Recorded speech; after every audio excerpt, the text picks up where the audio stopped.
Bienvenue dans votre Sri, grand savant. Aujourd'hui, verset de lumière, l'héritage scientifique d'un sage musulman. Au fil des siècles, les cieux ont été témoins de la naissance d'âmes éclairées, des esprits dont les pensées furent comme des versets de lumière, dissipant les ténèbres de l'ignorance. Parmi ces grandes âmes, un sage musulman a brillé de mille feux, laissant dans son sillage un héritage scientifique impressionnant, telle une constellation illuminant la voûte de notre histoire. Son nom résonne encore aujourd'hui, inscrit dans le marbre de l'éternité, Ibn al-Haytham. Nous sommes au Xe siècle, à Basra, dans l'âge d'or de la science islamique. La ville est un carrefour de connaissances, un véritable phare illuminant l'Orient. C'est ici, en ce lieu vibrant de savoir, que vit Ibn al-Haytham. Son esprit est un océan de curiosité, sa soif de connaissance est insatiable. Il dévore les écrits des anciens, s'abreuve aux sources de la philosophie et se plonge dans les mystères de l'univers. Un jour, un défi monumental se présente à lui, résoudre l'énigme de la vision humaine.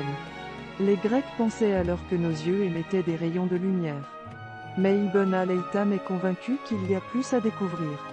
Il se retire alors dans l'ombre de sa demeure, loin du tumulte de la ville, pour se consacrer entièrement à cette quête.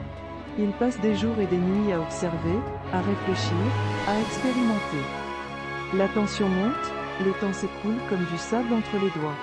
Mais malgré les difficultés, malgré les échecs, Ibn al-Haytham ne fléchit pas. Il est animé par la conviction que le monde est un livre ouvert, un livre dont chaque verset peut être déchiffré par la raison.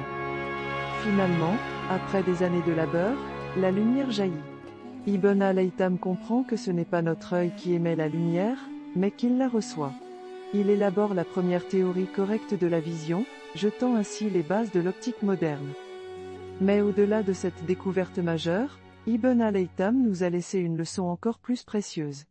Une leçon qui résonne avec le verset du Coran, Surat al-Anbiya, verset 30, « N'ont-ils pas vu que Allah qui a créé les cieux et la terre, et n'était pas fatigué par leur création, est capable de donner la vie aux morts? Oui, il est certainement capable de tout. » La leçon d'Ibn al-Haytham, c'est que la science n'est pas seulement une quête de connaissances, c'est aussi une quête de foi. Dans chaque découverte, dans chaque énigme résolue, il voyait un signe de la grandeur de la création, une preuve de l'existence de l'ineffable.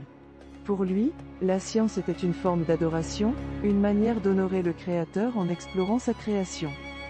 Ainsi, l'histoire d'Ibn al-Haytham nous invite à voir la science non pas comme une menace pour notre foi, mais comme une alliée. Elle nous pousse à nous émerveiller devant la complexité de l'univers, à chercher sans cesse à comprendre ses mystères, à nous humilier devant la grandeur de la création.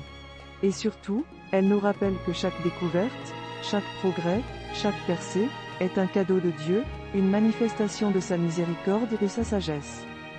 En conclusion, que l'histoire d'Ibn al-Haytham soit pour nous une source d'inspiration et un rappel de l'importance de la quête de la connaissance. Que sa vie soit un phare qui éclaire notre chemin dans les ténèbres de l'ignorance.